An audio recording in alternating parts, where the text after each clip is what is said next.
Okay, so I think we should start. I'm Dr. Louise Hardiman. Welcome to the fourth event in our webinar series From Tallinn to Tbilisi, Art Across Boundaries in the Age of Empire. Together with my co-convener, Lauren Warner-Treloar of Kingston University, I'm delighted to welcome so many of you today. I'd also like to thank the Visual and Material Research Culture Research Centre at Kingston School of Art for hosting and generously funding this series. Today, we're thrilled to have Dr. Petya Andreeva with us, who will present her talk, Nomadic Art as Political and Cultural Capital. So Lauren will introduce Dr. Andreeva shortly, but first I'll set out some housekeeping points. Today's lecture is being recorded. Your cameras have been turned off and your microphones have been muted. We will be sharing the video publicly on the YouTube channel of the Kingston School of Art Visual and Material Culture Research Centre. Following the presentation, Lauren will moderate a Q&A, and this part of the session will not be recorded. So if you think of a question at any time during the presentation, please feel free to add it using the Q&A button if you have this in your menu, or otherwise you'll be able to use the raise your hand function when we get to the Q&A. And we hope to cover as many of your questions as possible. So now I'll hand over to Lauren to introduce our speaker. Hello, I'm Lauren Warner-Treloar, a doctoral researcher at Kingston School of Art, and I am very pleased to introduce Dr. Andreeva. Petya Andreeva is Assistant Professor of Asian Art History at Parsons School of Design of the New School in New York. She completed her PhD in East Asian Studies at the University of Pennsylvania. Her research interest spans several main areas: artistic exchange across the Silk Roads, nomadic material culture, Chinese art under conquest dynasties, patronage and descent under the Mongol and Russian imperial conquests in Central Eurasia. Her work on these topics has appeared in the Journal of the Royal Asiatic Society, Fashion Theory, Early China, Orientations, Sino-Platonic Papers, several National Museum of Korea volumes, among other publications. She is the editor of the recently published open access volume, The Zoomorphic Arts of Central Eurasia, and the author of an upcoming book on nomadic visual and material culture entitled Fantastic Fauna from China to Crimea, Image Making in Eurasian Nomadic Societies, with Edinburgh University Press, which will be released early next year. Andreeva has received awards from UNESCO, the International Convention of Asia Scholars, the Getty Foundation, and the American Council of Learned Societies. Petya, the floor is yours. So today I'll be talking a little bit about the Golden Horde. The Golden Horde itself is a very interesting and I would say in many ways unprecedented political entity. So I would like to invite the viewers to look at this map. So on the map, you can see that the Mongol Empire, very soon after its inception in the 13th century, was fragmented. It was divided into four semi-independent political entities: the Yuan dynasty in China, the Chagatai Khanate in what is mostly considered Central Asia, the Il Khanate centered around the Iranian plateau, and last but certainly not least, the Khanate of the Golden Horde, which is situated in what is now South Russia, but more importantly, situated around a steppe core, a steppe nucleus. So my more recent research delves into the idiosyncrasies of the material and visual culture of the Golden Horde for several reasons. So first, I would like to give you a little bit of a background on this political entity. The horde has been overall understudied. And that is unfortunate because in more ways than has been hitherto explored, this was an unprecedented political and economic experiment. So the demographics of the Golden Horde were more diverse than those anywhere else in the Mongol Empire, and I dare say even across Central Eurasia. So the population of the Golden Horde actually incorporated several different ethnically unrelated populations. Turkic and Mongol nomads were resettled into the horde.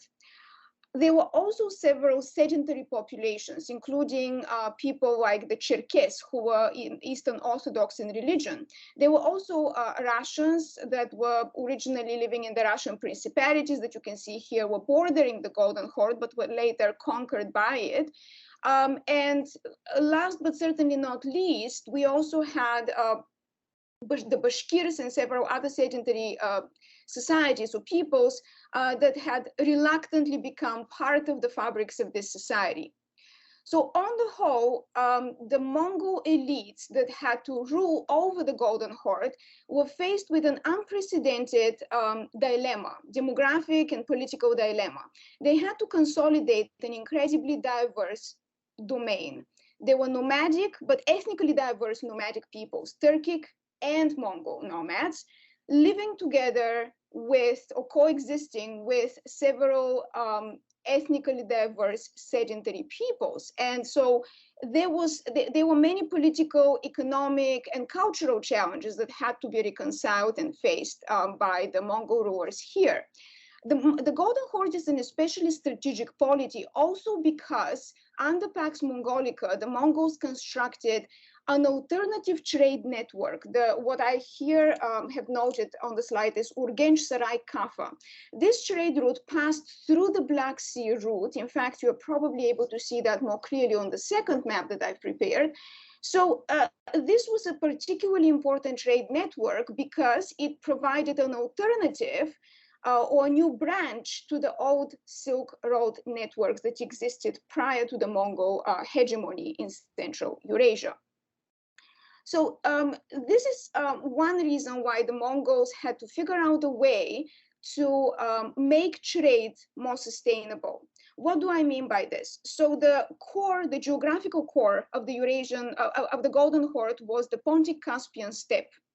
The Pontic-Caspian steppe, much like the rest of the Eurasian steppe, had been traditionally nomadic. In fact, we know that it was inhabited by pastoral nomadic societies, alliances, and confederations since at least the early Iron Age. The new challenge, however, was to construct what I would describe as proto-cities, which were not centered around agriculture, but centered around trade, to sustain the state finances of the Golden Horde, which were entirely dependent on trade, but also make sure that these new alternative networks, most notably the Crimean route, were functioning properly. The Mongols had to come up with trade-centered cities on the traditionally nomadic steppe. Now, this is something of an oxymoron in its own right, because again, they had to resettle traditionally nomadic populations that were also ethnically and culturally diverse in several major steppe cities. And so the cities in question, we know the names of quite a few of them now, but the main ones that I would say the most widely published and the most widely known are Sarai. Now you can see here that we have New Sarai and Old Sarai. The capital at some point, and this has been contested, but at some point in the Mongol Empire moved from this city here, Old Sarai to New Sarai, but as you can see, the distance is not that significant. In both instances, we have two major cities located on the Volga river. As you can see here, of course, the Golden Horde was also surrounded by several sedentary civilizations with whom they were trading, with whom they often had military.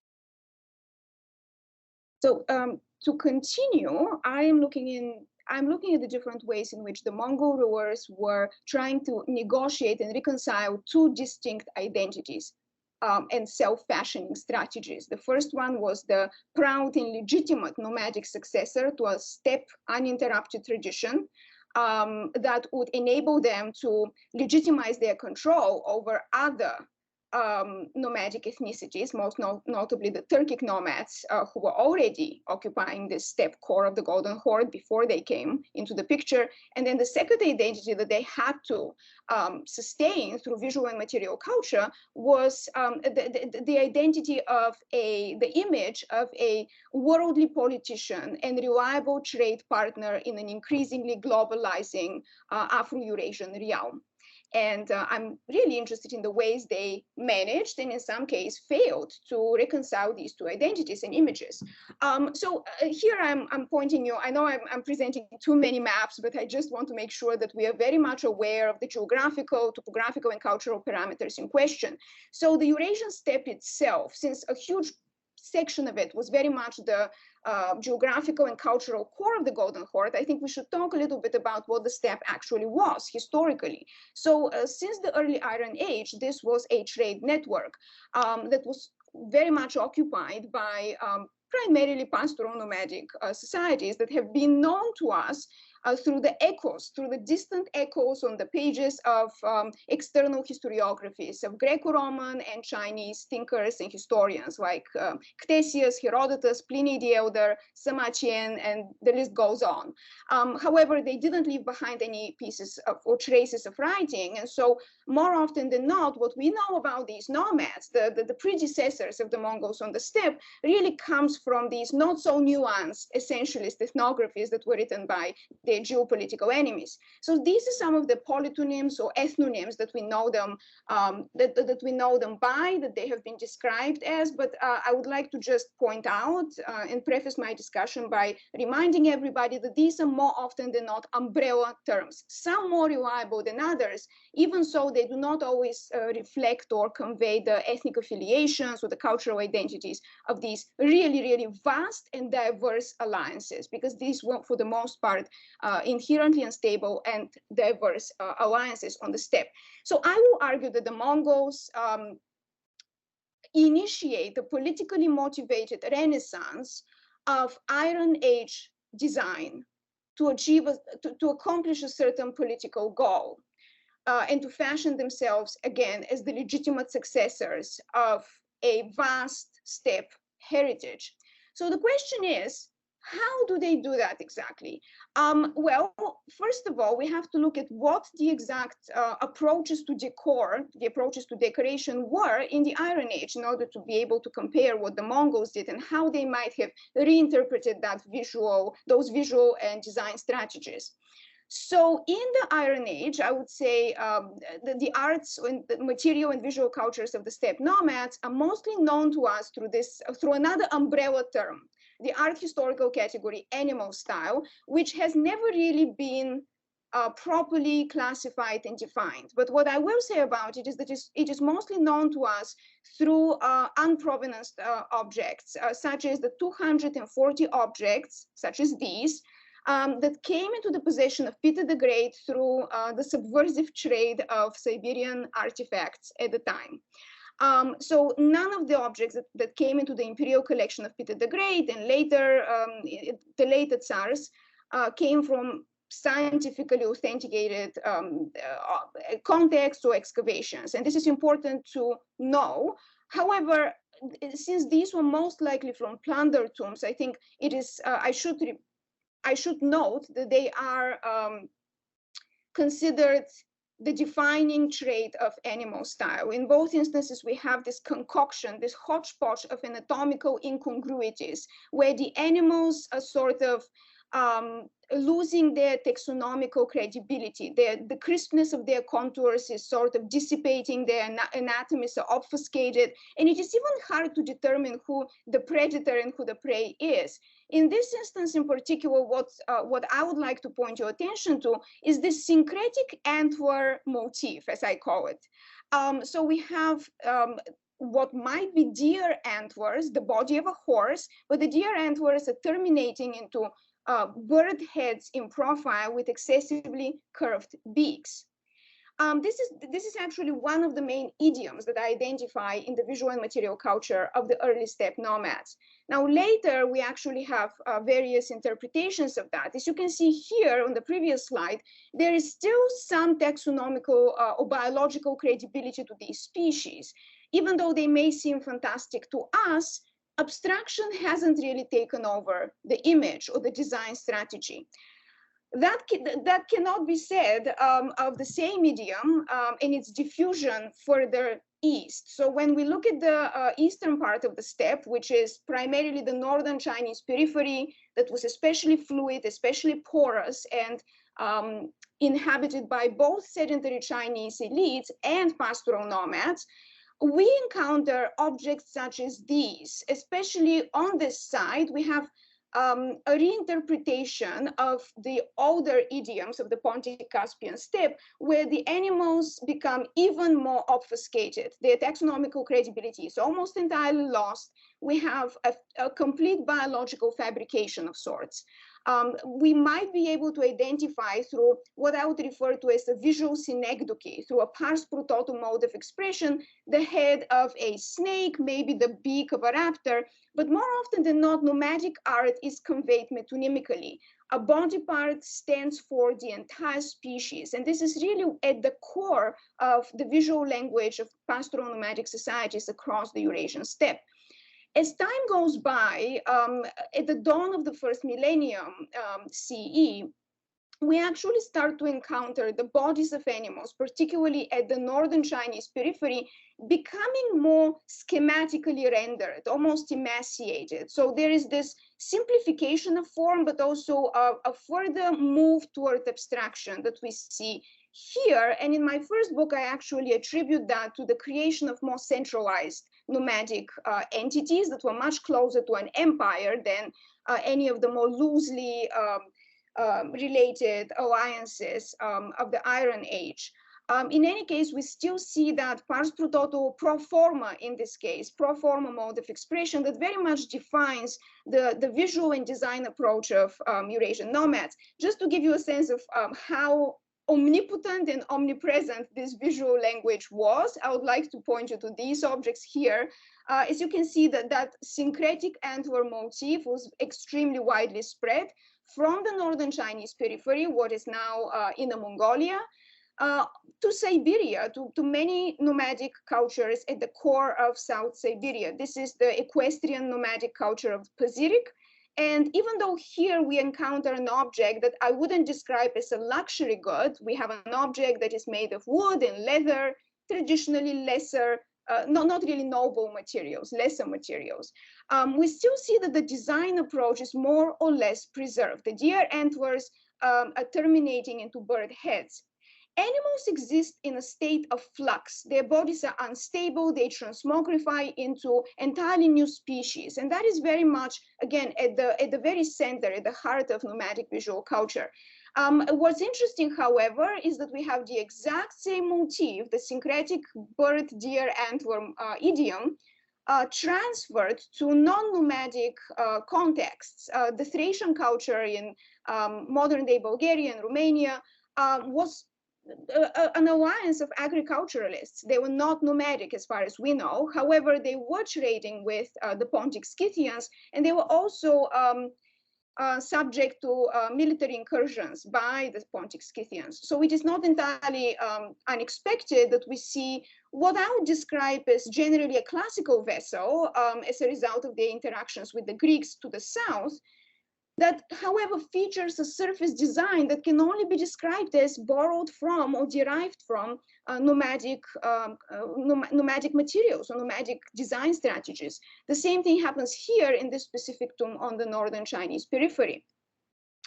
So the question, now that we have established what the main idioms or approaches to animal bodies and design were traditionally on the Eurasian steppe, one has to ask whether the Mongols completely abandoned this approach to decoration or whether they tried to reinterpret it or maybe even reinvigorate it. What I should preface the following, the second part of my presentation with is the fact that after the 5th century CE, animal style starts to wane noticeably on the Eurasian steppe.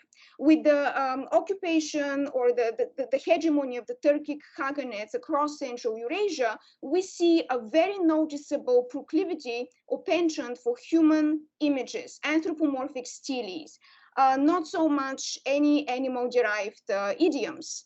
What we do also see, however, is again, the preservation of some animal-style idioms in some parts of the northern Chinese periphery, in local workshops, and also one workshop that has been excavated in the Altai Mountains of South Siberia that actually gave rise to this culture in the Iron Age. Other than that, Perhaps I'm generalizing here, but I would like to point out that there is very little archaeological evidence between the 5th century CE and the advent of the Mongols on the Eurasian steppe that actually points to the animal style being popular or being as ubiquitous as it was prior to the 5th century. So what happens? That's one of the questions that I asked myself when I started to look at the Mongol period materials. There is a very interesting development in the Golden Horde in particular, which I think deserves further investigation. So around the middle of the 13th century, we find quite a few wealth deposits, hordes, as well as tombs of members of the highest echelons of the nomadic elite, yielding belt buckles, plaques, and other portable objects that are very consistent with the format and also the surface design that one would have already seen in the Iron Age. So the question that one has to ask here is, what political, economic, or other factors might have enabled that swift reinvigoration of a centuries-old style and design approach that had been forgotten? As you can see here in these objects, and these were excavated from a very prominent tomb, Alenkodes, in what is now, the region of Voronezh now, from a tomb that belonged to a member of the close circle of the Khan, of the Golden Horde. So as you can see that those contorted, distorted animal bodies, that those concocted anatomies are still very much present. Perhaps they reinterpreted, but we still see that same pro forma mode of expression really taking over. What you will see from this tomb as well is that in fact, many of these animals are now not necessarily featured with the syncretic antler motif. Their antlers are sort of dissipating into foliage. They're dissipating into vegetal patterns. That being said, that's not necessarily an innovation on the part of the Mongols or the Golden Horde Khans. We actually see an antecedent of that geometricization and a trend, or that move toward flora and vegetal patterns. Because this example here, that probably dates back to the beginning of the 4th century, features the exact same idiom. We have 3 deer that look almost identical, but their limbs, their antlers are also dissipating very similarly into foliage. And so they're really looking at very strategic workshops that had been functioning in the northern Chinese periphery. They're adopting that animal style and they're bringing it with them once they moved from sort of the headquarters of the empire, the center of the empire in China, toward the newer polity of the Golden Horde that was given to the Khan's grandson to rule over. This particular warrior belt also comes from a member of the super elite, the elite nucleus of the Golden Horde, and it very much adheres to the visual design formula of the Iron Age with a few different caveats or a few different variants here.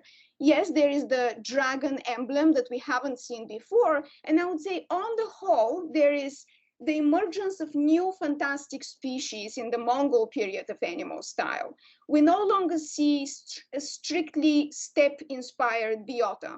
We actually see the incorporation of traditionally theriomorphic or mythological animals that would have been more characteristic of Chinese visual and material culture, such as the dragon. So that would make sense because the Mongols were also trying to fashion themselves as the proper legitimate rulers in Yuan dynasty China, and so they would incorporate that imperial symbol to clearly indicate that. However, that self-image was very much negotiated to reconcile with the image of a steppe warrior that understood the importance of portable luxury and zoomorphic visuality, as I call it in my book, that had been characteristic of nomadic societies before that. I said at the beginning of my presentation that the Mongols had to be very careful about how they fashioned themselves to actually be successful rulers, but also successful politicians and trade partners under Pax Mongolica. Now, what I actually meant by this is that this visual language, or this material culture that was very much rooted in the animal style tradition, couldn't really overshadow cities, urbanization, and all the visual and material consequences of the construction of these cities. So around the year 1313, there is a ruler that comes to power in the Golden Horde. We know him as Uzbek Khan. And he initiates some sweeping changes and new policies, which would forever change the fabrics of Golden Horde society, but would also impact the production of animal-style objects. So first, he adopts Islam as the formal religion of the state. I would say that religious tolerance and cultural pluralization was still very much defining features of how the horde was ruled. We still have that cultural, religious, and ethnic diversity. But Islam, or Islamic material culture, is very much what the state starts to invest in. The government wants to create Islamic cities that would rival in their magnitude, in their grandeur, all the cities in the rest of the Islamic world, in the Islamic realm, with whom the Mongols were trying to compete economically, but also forge economic and diplomatic relations with. So there have been some phenomenal recent findings that have really reinforced our understanding of that Islamic period in the Golden Horde development. In some of these cities, we have found residences, archaeologists have found residences of members of the elite, if not the elite nucleus, that is the Khan and his imperial circle, then people that were very high up in Golden Horde society. So now during this period, we do not really see too many portable objects consistent with animal style design. On the contrary, we actually see objects with Islamic inscriptions, most of them auspicious. As you can see from this example here, the Persian inscription says that let the creator bring peace to the owner of this object wherever he is. And this is a very representative example of the type of inscription that you would expect to see on these personal adornment items. So there are necklaces, there are bracelets, torques, objects that are still very much portable and are consistent with the portable luxury penchant of nomadic societies, but are also reflecting this shift toward embracing Islamic visual culture as the bonding agent in Golden Horde society. Previously, I would argue that animal style and this nomadic way to fashion oneself was that bonding agent, but now we have a shift toward Islamic art fulfilling that role. This is another example of a recently excavated object, all kinds of ceramics, including Kashan ware, which originated in Iran, and we mostly find in the Ilkhanate part of the Golden of the Mongol Empire. Now these objects are also making their way to elite graves and hordes in the Golden Horde entity, which in itself is quite important. You can see inscriptions are also incorporated even on ceramics. We know a little bit about these new grand Islamic cities, even though I personally would like to know a little bit more. So all the evidence we have is somewhat indirect. Nevertheless, we do know that the Moroccan traveler, Batuta, visited the Sarai capital. And he describes it as one of the finest of cities, of boundless size, choked with the throng of its inhabitants and possessing good bazaars and broad streets. What we have also found in his description that is actually confirmed by archaeological findings is that these cities had the so-called ethnic quarters, where you have small Chinese diasporas inhabiting the Chinese quarter. They had Turkic populations inhabiting another quarter, and the list goes on. So this seems to have been one architectural solution or spatial solution to dividing these groups, but then also having them come together in these focal points of the city, such as the bazaars that Batuta describes. So it is quite clear, even from his description, that we are dealing with an incredibly diverse state that was experimental in more ways than one. These are glazed ceramic tiles that are said to come from the palace of one of the Golden Horde Khans. You can see that they are very consistent with the tiling of buildings, religious and secular buildings in the rest of the Islamic world. There are even objects that we use probably for functional and decorative purposes. In this case, archaeologists excavated a rose water vase, and there are a few rose water sprinklers that would have been used during banqueting by a Muslim guest to cleanse their hands. So this is, again, very consistent with the types of ceramics objects that we would find in the Ilkhanate, but I would say even beyond the Mongol Empire. What I personally find intriguing, especially intriguing, I would say, is the increased number of glass vessels that were found in the tombs of the elites during this period that is marked by Uzbek Khans' ambitious construction of cities and sort of the temporary abandonment of nomadism and nomadic visual and material culture. All of these glass vessels were excavated from tombs of the Golden Horde. Well, these two were excavated from tombs, and they're very consistent with, in this case, with Murano glass produced in Venice. There are many glass vessels produced in Germany that would be incredibly consistent with this design as well. And also, interestingly, these tombs have yielded the so-called albarello jars. These are medicine jars, and in fact, archaeologists even located the organic materials of what were likely medical concoctions that were used. And we would find many of these objects across the Mediterranean. So why would anybody include these in their tombs, incorporate them in the curation schema of their final resting place? Well, here we are faced with, again, that self-fashioning dilemma. If in the early stages of the Golden Horde, the elite wanted to fashion themselves as the legitimate successors of nomadic traditions and therefore animal style, now they want to be seen a little differently. They want to be seen as proper Muslim followers, as inhabitants of an incredibly diverse urban milieu, but also as worldly individuals who were very much part of Pax Mongolica and the diffusions and disseminations that happened across the Silk routes. And therefore, they are very much showcasing these diverse modes and these diverse accesses that they had to global cultural spheres through these objects placed in their tombs. All of that changes. So all of that is extremely temporary, as I will argue in my work. As the Black Death, the bubonic plague, happens. So the first wave of the Black Death ravages the cities of the Golden Horde, probably because they were experimental. The infrastructures were still being built. They were some of the youngest cities across Central Eurasia. And so it is only logical that what a lot of travelers, including some later Ottoman travelers who visited after the bubonic plague, exclaim about the destruction of these cities was probably true. This is not very surprising because, again, irrigation, the heating systems, which were, as far as we know, consistent with the Chinese floor heating systems, all of those things were still being figured out. They were still being built as the plague hit those cities and urban populations. So what happens as a result of that?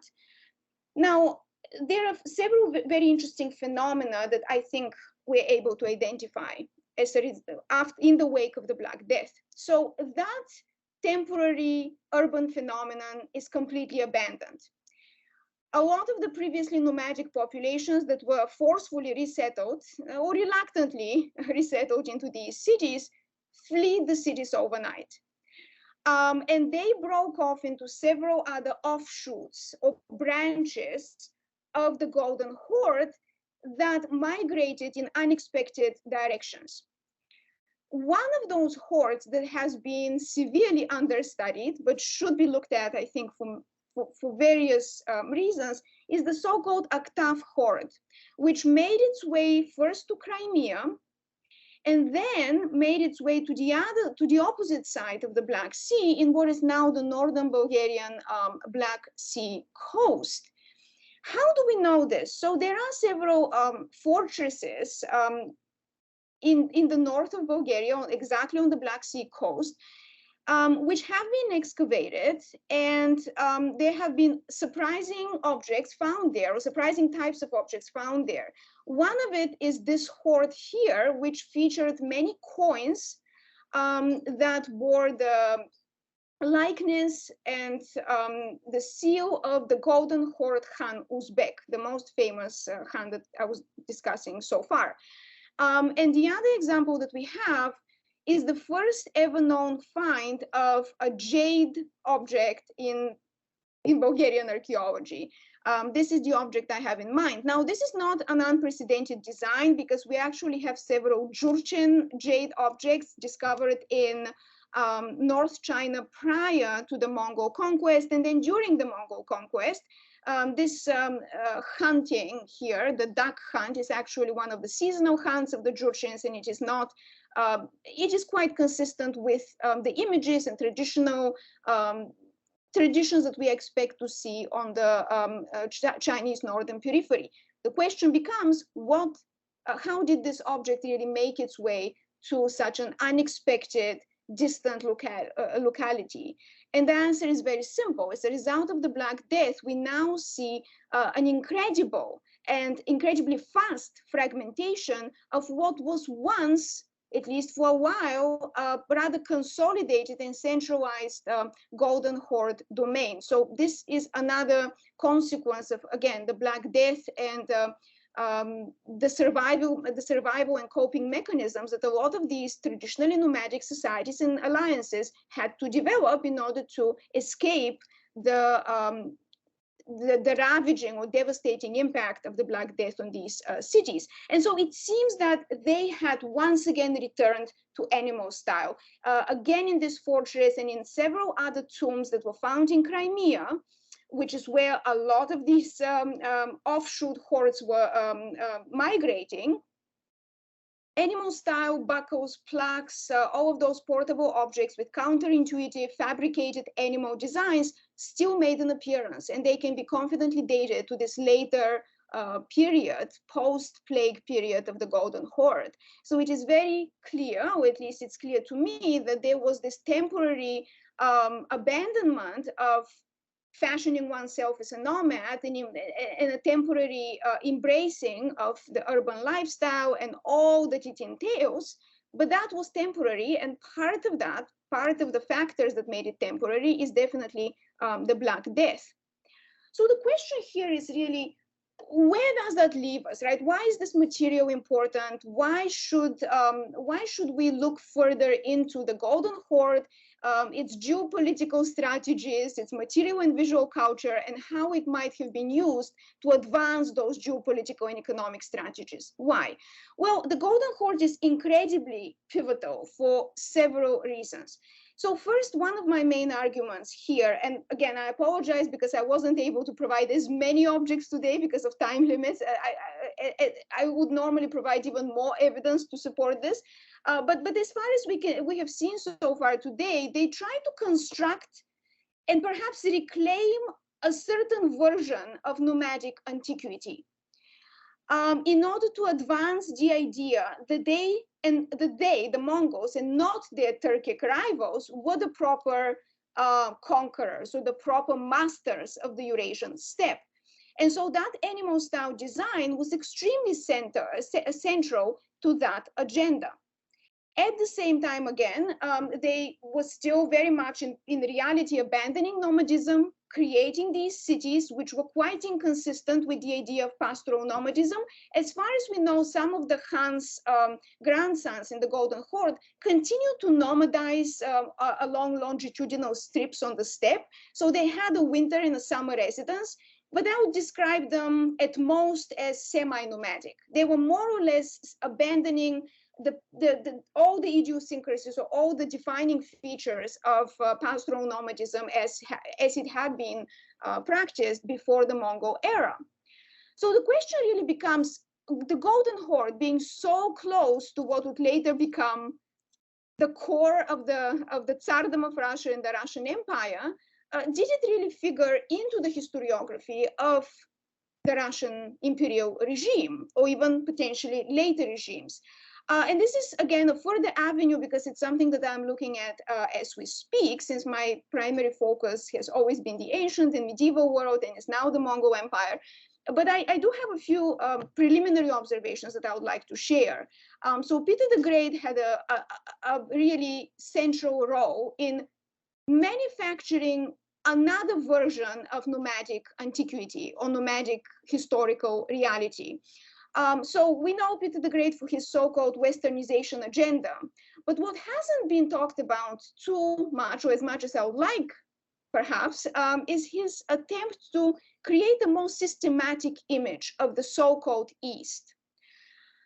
What do I mean by this? So Peter the Great was very much involved in discovering a Scythian past. In fact, some suggest that he was quite preoccupied and obsessed with the Scythians. Once he received those diplomatic gifts, including a Scythian gold object from then mayor of Amsterdam, Witzen, he started to figure out ways in which the Imperial Academy could actually dedicate a whole branch to the study of nomadic societies, and more broadly, Siberia and the so-called Russian East, a fluid southern periphery that was still too porous, perhaps, for his taste.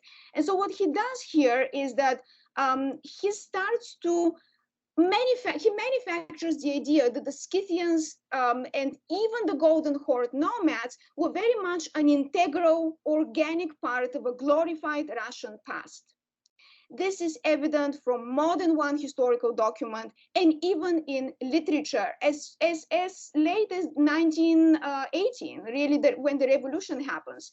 A good representative example of that mentality, or of that new restructured image of the so-called East, is this poem, The Scythians, by Alexander Blok, which is quite long, and so I'm not going to bore you with the whole poem, but the poem very much repeats the same idea. We are Scythians and Asians too. And this might actually be, again, rooted in the fact that the Russians, starting from the 16th and 17th century, once they conquered the Golden Horde, once they conquered what were previously Mongol domains, was never to be taken, was never to be perceived as being on par with Western European courts. This is one example. This is one of the earliest atlases that we know of. It's a Flemish atlas that was created in the early 1570s.